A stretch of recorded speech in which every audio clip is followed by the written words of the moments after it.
எலி வேட்டை, வேறு என்ன, முயல் வேட்டை, எல்லா வேட்டையை விட மான் வேட்டை மிகப்பெரிய வேட்டை அல்லவா? இன்றைக்கு ஒரு மிக மிக பெரிய வேட்டையை பற்றி நாம் வசனத்திலிருந்து கற்றுக்கொள்ள போகிறோம். அது என்ன வேட்டையங்கள்? மரித்தோரை எழுப்புவதை போல மிக சிறந்த வேட்டை எதுவுமே கிடையாதுங்க. Right? we all are called dead risers.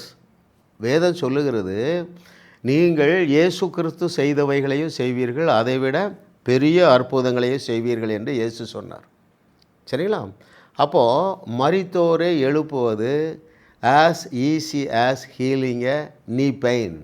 முட்டுவலி முதுகுவலியை போக்குவது எவ்வளவு சுலபமோ அதை போல மரித்த சடலங்களை உயிரோடு எழுப்புவது மிக மிக சுலபம். ஏன் நீங்கள் உயிரோடு எழுப்ப வேண்டும் தெரியுமா? இயேசு கிறிஸ்து சந்தித்த எந்த சடலத்தையும் அடக்கம் பண்ண அவர் அனுமதிக்கவில்லை. எனவே நீங்களும் அவரை பின்பற்றும்படியாக அழைக்கப்பட்டு இருக்கிறீர்கள். சடலங்களை கண்டால் அது ஒரு மிகப்பெரிய வேட்டை என்பதை அறிந்து விட்டுறாதீங்கங்க. ரைட்? 1 மணி நேரம் ட்ரை பண்ணிட்டு விடுங்கங்க. ஆரம்பத்தில் சற்று கடினமாக இருக்கலாம், ஆனால் நிச்சயமாகவே நிறைவேறும். இன்றைக்கும் என்னுடைய நண்பருடைய ஊழியத்தில் குஜராத்தில் 50க்கும் அதிகமான மரித்த சடலங்களை உயிரோடு எழுப்பி லட்சங்களுக்கு ஞானஸ்நானம் கொடுத்துருக்குறாங்க. ஹல்லேலூயா. 2வது, நீங்கள் ஏன் சடலங்களை உடனே புதைக்கக்கூடாது தெரியுமா?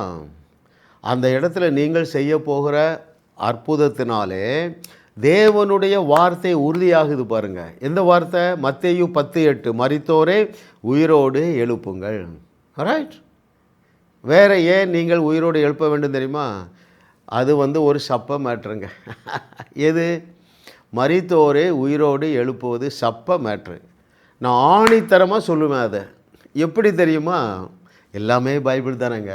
ஐயா, அந்த வேதத்தில் 10 இடங்களிலே மரித்தோர் உயிரோடு எழுப்பப்பட்டு இருக்கிறார்கள். எந்த இடத்துலையும் யாருமே கஷ்டப்படலைங்க. உதாரணத்துக்கு பாருங்களேன், அங்கே ஒரு சிறுவன் மரித்து போகிறான். அவனை உயிரோடு எழுப்ப எலிசா போகலை. அந்த கோலை கொடுத்து விடுகிறான். அவன் கைத்தடியை கொடுத்து விடுறாங்க கேயாசிட்ட. எப்பா, நீ போய் இந்த கொம்பை அந்த குழந்தையின் மேலே வை, உயிர் வந்துருங்கிற அந்த அளவுக்கு சப்பம் மேட்டுருங்க. ஏன் அநேகர் அதை முயற்சி செய்கிறது இல்லை தெரியுமா?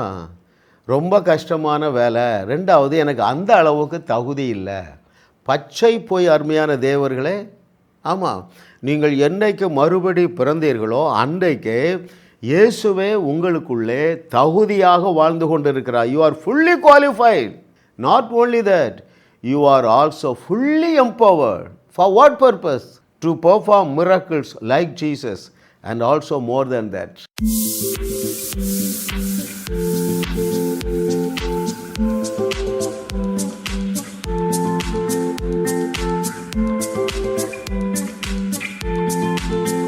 ஜாஸ் மினிஸ்ட்ரீஸ் யூடியூப் சேனலில் தொடர்ந்து செய்திகளை கேளுங்கள், சப்ஸ்கிரைப் செய்யுங்கள், வீடியோக்களை லைக் செய்து பலரோடும் பகிர்ந்து கொள்ளுங்கள். அவர்களும் ஆசீர்வதிக்கப்படட்டும்.